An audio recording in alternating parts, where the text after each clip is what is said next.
कीजिए nature future को और बेल आइकन को दबाइए हर वीडियो की नोटिफिकेशन सबसे पहले पाने के लिए। नमस्कार दोस्तों, स्वागत है आपका नर्चर फ्यूचर में। आज की इस वीडियो लेक्चर में हम लोग देखेंगे न्यू एजुकेशन पॉलिसी 2020, नई शिक्षा नीति 2020। मेरा नाम है अमन मिश्रा। डिस्क्रिप्शन बॉक्स जरूर देखें और चलिए देखते हैं। पहले हम लोग ये देखेंगे कि शिक्षा नीति चाहिए क्यों थी।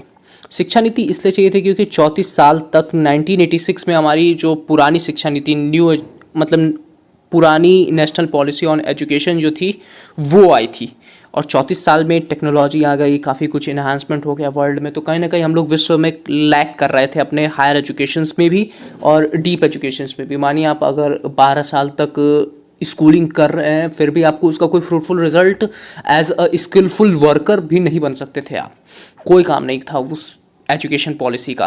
तो ये इन्हांसमेंट समय समय पर, अगर आपको प्रोग्रेस डेवलपमेंट चाहिए तो आपको अपनी एजुकेशन पॉलिसी में बदलनी पड़ेगी।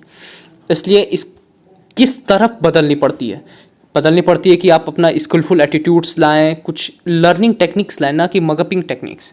तो जैसे जैसे वर्ल्ड में चेंजेस आ रहे हैं वैसे वैसे रिसर्च ब्रेन को, कैपेबल पीपल्स को पढ़ाने की ज़रूरत है। कहीं ना कहीं उसे केवल एक कोर्स कंप्लीट करने की ज़रूरत नहीं है कि आप रिसर्च वर्क करें, आप स्किलफुल वर्क बने। इसलिए एजुकेशन पॉलिसी लाना ज़रूरी था। तो अब देखेंगे हम लोग क्या मेजर चेंजेस आए हैं इस नई एजुकेशन पॉलिसी में। सबसे पहला चेंज आया है एमएचआरडी मिनिस्ट्री थी। क्या थी? MHRD ministry. उसको बदलकर अब हो जाएगा शिक्षा नीति, मतलब शिक्षा मंत्रालय। एजुकेशनल मिनिस्ट्री मतलब हेल्थ एंड डेवलपमेंट मिनिस्ट्री जो थी, ministry of health and development, MHRD, research and development जो भी था, वो अब एजुकेशन मिनिस्ट्री हो जाएगी। और यहाँ से चालू करते हैं हम लोग। 10+2 बोर्ड सिस्टम हटा दिया गया है, लेकिन बोर्ड एग्ज़ाम अभी भी होंगे 10th और 12th में। लेकिन अब हम लोग उसे 10th 12th भी नहीं बोल सकते हैं, क्योंकि अब ये है 5+3+3+4। अब ये देखिए 5 क्या है? प्री नर्सरी, मतलब नर्सरी करेंगे, जैसे हम लोग बोलेंगे अब आंगनवाड़ी या प्री नर्सरी। उसमें क्या होगा, आप नर्सरी कीजिए, KG1 KG2 कीजिए, उसके बाद फर्स्ट और सेकंड, ये 5 साल। ये 5 साल आपको आपके रीजनल लैंग्वेज में पढ़ाया जाएगा। उसके बाद +3 और होगा, मतलब कि आप आ गए कहाँ पे? 5th में आ गए।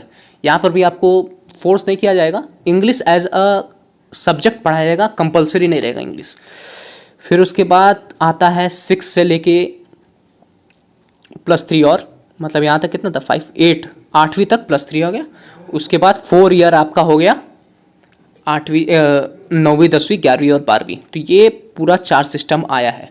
अब इसमें ये देखने वाली बात है कि 5 तक प्री स्कूल है, 6 से 8 मिड स्कूल और 8 से 11 हाई स्कूल का आ जाएगा और 12 ऑनवर्ड्स ग्रेजुएशन होगा। अब कोई भी डिग्री आप 3 साल में नहीं 4 साल में ही ले पाएंगे। पहले क्या था, BSc हो गया, BA हो गया, तो 3 साल में लेते थे, लेकिन अब ये डिग्री 4 साल में। अच्छा, बहुत लोग को ये भी डाउट होगा कि ये न्यू एजुकेशन पॉलिसी कब लागू होने वाली है।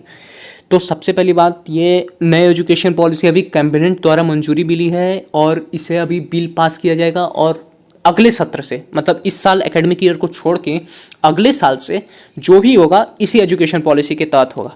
चलिए, 6th ऑनवर्ड अब वोकेशनल कोर्सेज अवेलेबल होंगे। इसका मतलब अब आप कोडिंग और भी इंटेंसिव कर सकेंगे। मतलब अगर आपको कहीं पे भी प्रैक्टिकल नॉलेज चाहिए, जैसे कि मानिए आप कोडिंग सीख रहे हैं, तो आप जाकर किसी कंपनी में वहाँ पर प्रैक्टिस कर सकते हैं, किसी सीनियर ऑफिसर के अंडर में आकर। अगर आप म्यूजिशियन हैं, म्यूजिक सीख रहे हैं, तो किसी म्यूजिशियन के पास जाकर आप इंटेंसिव कर सकते हैं, जो कि सीधे ग्रेजुएशन लेवल में ही अवेलेबल ही था।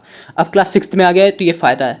अच्छा, अभी तक क्या था कि आप 11th और 12th में ही अपने सब्जेक्ट को चूज़ कर पाते थे। अब आप क्लास 8 से लेके 11th तक अपने सब्जेक्ट को चूज़ कर पाएंगे, और यहाँ तक कि जितने भी ग्रेजुएशन कोर्सेज हैं उसमें 2 सब्जेक्ट हों, एक मेजर सब्जेक्ट होगा और एक माइनर सब्जेक्ट होगा। जैसे कि मेरा मन है कि मैं फिजिक्स से ग्रेजुएशन करूं, तो मैं physics as a major subject लूँगा, और मेरा मन है कि मैं music as a minor subject लूँ। तो मैं इस तरह के कॉम्बिनेशंस को मैं बना सकता हूँ। इवन ये चीज़ आपका ग्रेजुएशन सिस्टम हम किसे कह रहे हैं? 12th ऑनवर्ड्स, ठीक है। और ये चीज़ हम लोग आपका 11th 12th में भी कर पाएंगे, ठीक है। अब थोड़ा सा और आगे देखते हैं इसमें क्या हुआ है।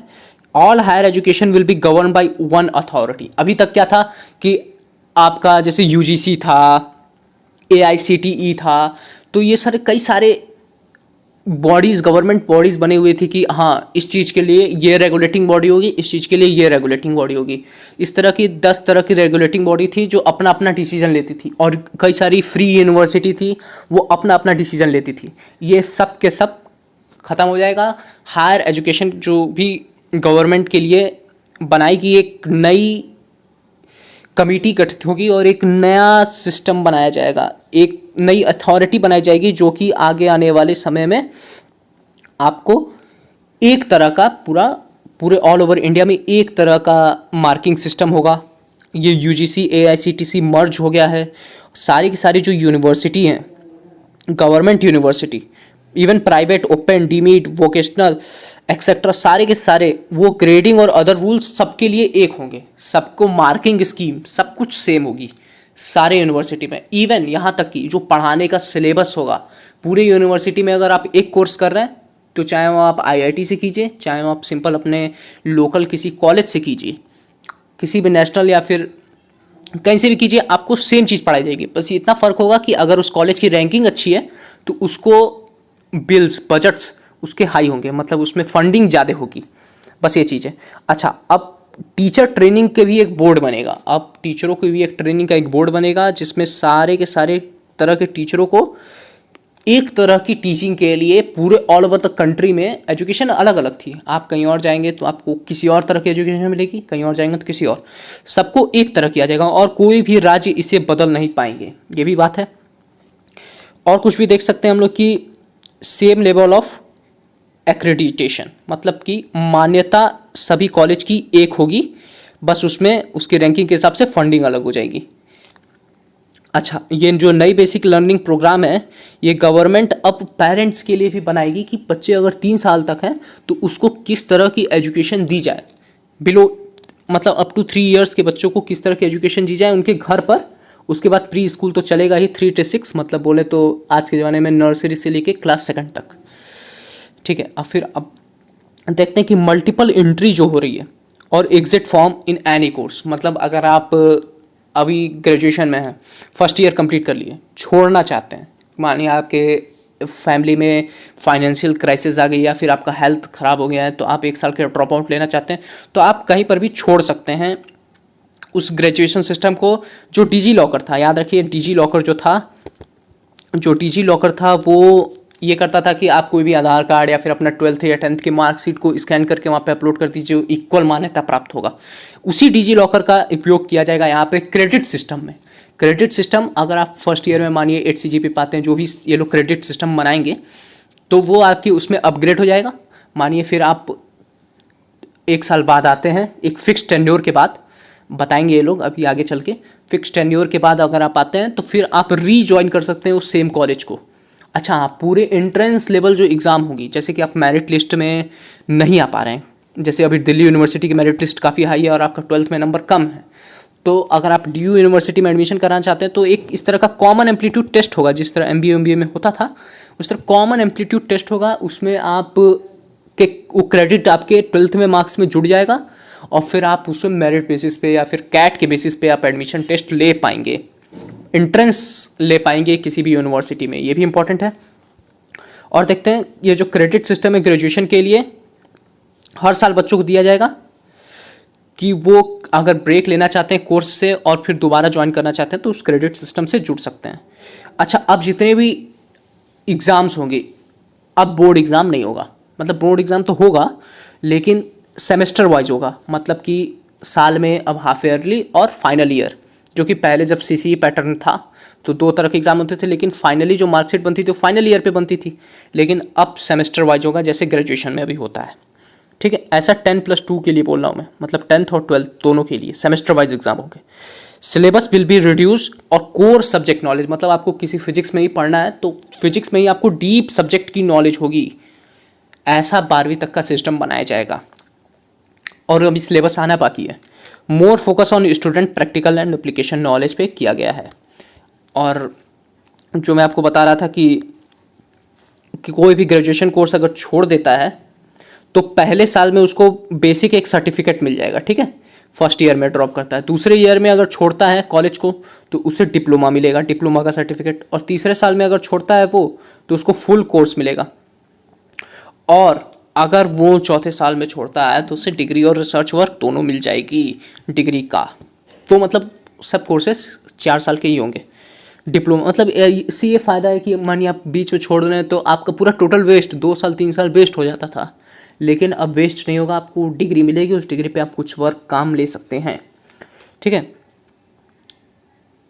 अच्छा, सारे जो कोर्सेज हैं सब गवर्नमेंट द्वारा ही डिसाइड किए जाएंगे और सब एक बॉडी एक अथॉरिटी बनाई जाएगी, उसी के द्वारा रेगुलेटिंग होगा। ठीक है। अब थोड़ा सा ये देख लेते हैं कि मेजर चेंजेस क्या आए हैं। 3 साल तक से ही आपका चालू हो जाएगा।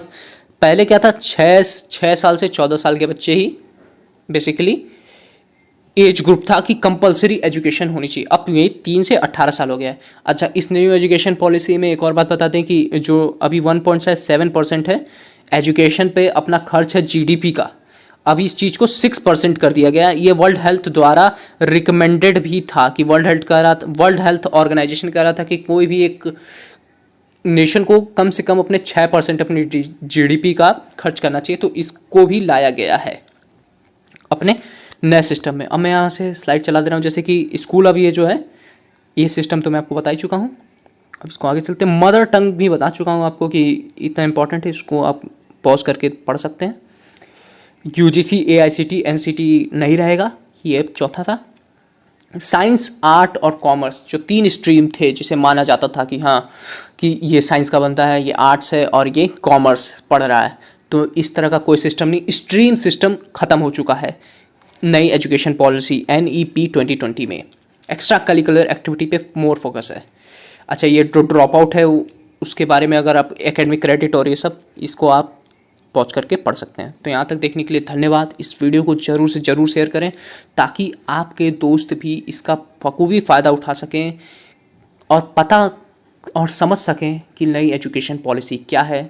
अगर आपको वीडियो अच्छा लगा हो तो लाइक कीजिए, कमेंट कीजिए, कोई सजेशन हो तो किस पे वीडियो बनाया जाए, और शेयर कीजिए दोस्तों को भी फ़ायदा उठाने के लिए और खुद फ़ायदा उठाने के लिए सब्सक्राइब कीजिए। तब तक मिलते हैं अगले वीडियो में, तब तक के लिए नमस्कार, बाय बाय, टेक केयर।